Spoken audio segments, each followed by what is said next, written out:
Hello everyone, this is me Tejas Rajpara. It's your નવરા અમદાવાદી. હું આજે આવી પહોંચ્યો છું સેવા પ્રયાસ ફાઉન્ડેશનના એક ઇવેન્ટમાં, જ્યાં મહિલાઓ માટે એક ઇવેન્ટ એવું ગોઠવ્યું કે જ્યાં મહિલાઓ પોતાના સ્વાસ્થ્ય માટે વિચારી શકે. આજકાલની મહિલાઓ પોતાના સ્વાસ્થ્યને લઈ બેદરકારી જોવા મળતી જ હોય છે.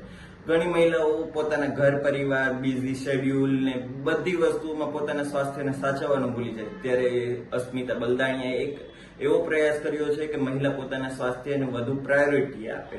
ત્યારે આપણે વાત કરીશું સીધી અસ્મિતા બલદાણીયા અને આ જ ફાઉન્ડેશનના વાઇસ પ્રેસિડેન્ટ સોનલ ઓદેગા અને મેઘના ઓઝા સાથે. તે એમનો શું અભિપ્રાય છે આ ઇવેન્ટને લઈને? તો અસ્મિતા, શું કહેશો આ ઇવેન્ટને લઈને? પહેલા તો નવરા અમદાવાદી જે આપણે નામ પાડ્યું છે ખૂબ સરસ છે. મેં પૂછ્યું કે આ નામ કઈ રીતે પાડ્યું, તો કે છે કે જે નવરા હોય એને શું કામ કરવું જોઈએ, એના માટે અમે નવરા અમદાવાદી પાડ્યું છે. તો ગ્રેટ કે આવું નામ કોઈ પાડે નહીં, પણ તમે શરૂઆત કરી છે, આઈ એપ્રિશિએટ. આ ઇવેન્ટ વિશે શું કહેશો? મહિલાઓની જાગૃતિ માટે શું કહેશો? યસ, મહિલાઓની જાગૃતિ માટે પ્રથમ તો જે બ્રેસ્ટ કેન્સર, જે અત્યારે કેન્સર અવેરનેસના જેટલા પણ આપણે અવેરનેસના કાર્યક્રમ કરીએ એટલા ઓછા છે. આજે જે સેશન હતો અમારો આશીર્વાદ ફાઉન્ડેશનમાં અને સેવા પ્રયાસ ફાઉન્ડેશન દ્વારા આયોજિત, એમાં એવું કહેવામાં આવ્યું કે અવેરનેસ નથી એટલી.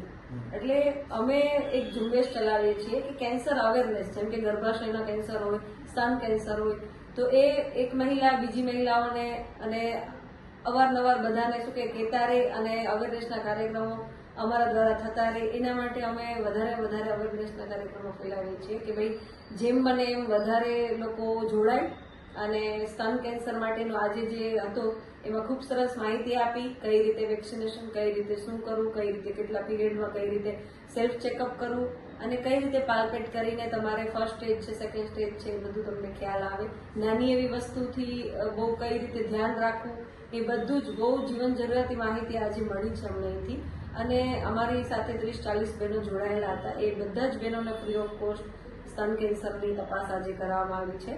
તો સેવા પ્રયાસ ફાઉન્ડેશનના આ કાર્યો જે છે, જે કેન્સર અવેરનેસના, એ હંમેશા ચાલતા રહેશે અને આવા અવેરનેસના કાર્યક્રમો કરતા રહીશું. પણ એક મારો સંદેશ છે કે જે બહેનો છે એ બીજા બહેનોને વાત કરે અને અવેરનેસના કાર્યક્રમમાં વધુમાં વધુ બહેનો જોડાય. આજે સ્ત્રી સશક્તિકરણ તરીકે કહી શકું તો એક નારી તરીકે નારીઓ વધારે યુઝફુલ હોય છે કે એકબીજાને ટેકો આપી અને એનું જીવન બચાવી શકે છે. તો મેમોગ્રાફી મસ્ટ બી છે અને બીજી પણ બોડીના જેટલા પણ આપણે તપાસો કરાવીએ એ બેટર છે કે કરાવતું રહેવું જોઈએ.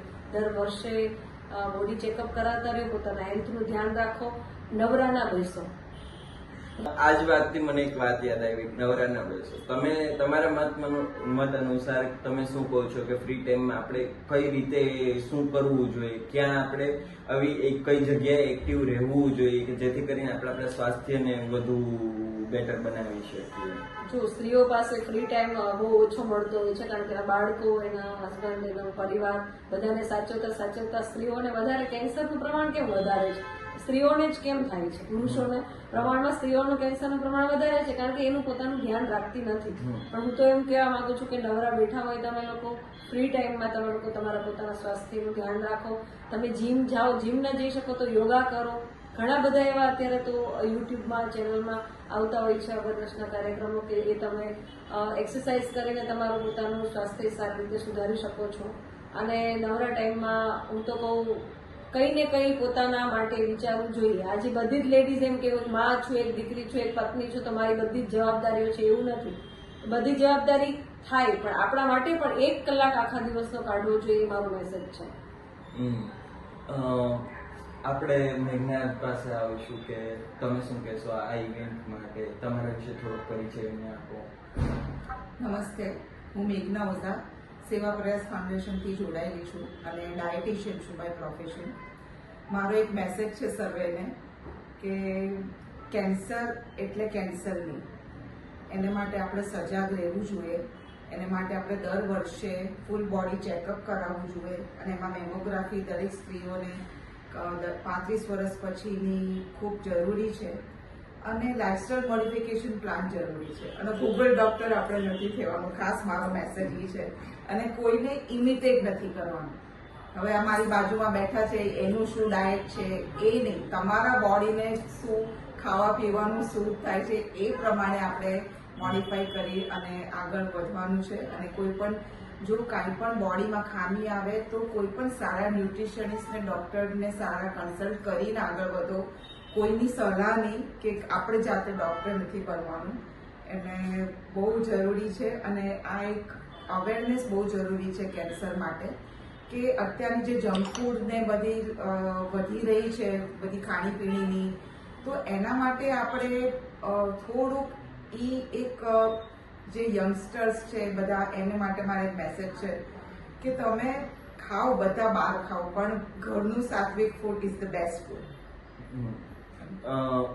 એઝ એન લેડી તમે આ એક ફંક્શન કરેલું છે, તો સ્પેશિયલ એવી કોઈ વસ્તુ કે જે લેડીઝને અવોઇડ કરવી જ જોઈએ ડાયટિશિયનના ભાગરૂપે, કે ના આ લેડીઝને બહુ ઓછા પ્રમાણમાં આ વસ્તુ ખાવી જોઈએ, એવું કોઈ ખોરાક? એટલે રિફાઇન્ડ ફૂડ્સ ઓછા કરો, બહુ તળેલું નહીં ખાવાનું. અને પીઝા પાસ્તા અત્યારે બહુ વધી ગયા છે, તો એમાં તમે થોડાક તમારી કંટ્રોલ કરો તમારું. એટલે સપોઝ બહુ મહિને એકાદ વાર it's okay. Portion is the best medicine. એટલે પોર્શન સાઇઝ તમારે જરૂરી છે ધ્યાન રાખવાની. તમે ખાઓ પણ પોર્શન સાઇઝને કંટ્રોલ કરીને. હું સોનલ પાસે આવીશ. સોનલ, તમે શું કહેશો? તમે એક સામાજિક કાર્યકર છો, રાઇટર છો, તો કઈ રીતે તમે આ જોવો છો ફંક્શનને કે આ એક ઇવેન્ટને? કે હું માનું છું કે મહિલાઓએ મેન્ટલી ફિઝિકલી પોતાની હેલ્થનું ધ્યાન રાખવું જોઈએ. જો મહિલાઓ પોતાની હેલ્થનું ધ્યાન નથી રાખતી, મોસ્ટલી પરિવારને બાળકોમાં એટલી મૂંઝાયેલી રહે છે, એમાં જ એના ધ્યાન રાખવાની પાછળ એટલી ભૂલી જાય છે પોતાની જાતને. તો પોતાના સ્વાસ્થ્યની ટાઈમ ટુ ટાઈમ ચેકઅપ અને ટાઈમ ટુ ટાઈમ બધા પોતાના હેલ્થ ડાયટને રિલેટેડ બધું ધ્યાન રાખવું જોઈએ મહિલાઓને. અને આ રીતના ઇવેન્ટ મહિલાઓએ બને એટલું જોડાવવું જોઈએ. અને ના જોડાઈ શકો તો તમે તમારી સેલ્ફ કોઈ બી આજુબાજુના ક્લિનિકમાં બી તમે આ રીતના ચેકઅપ રેગ્યુલર કરાવવું જોઈએ. એક છેલ્લો મેસેજ આપીશ by Seva Prayas foundation: love your self.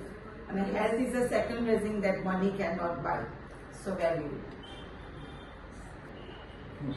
તો આ હતા આપણી સાથે સેવા પ્રયાસ ફાઉન્ડેશનની કમિટી કે જે લોકો મહિલાઓના સ્વાસ્થ્ય માટે અવારનવાર આવા ઇવેન્ટ કરતા રહે છે. અહીંયા આવા જ મજેદાર કન્ટેન્ટ માટે મારી ચેનલને લાઈક કરો, શેર કરો, સબસ્ક્રાઇબ કરો. Thank you.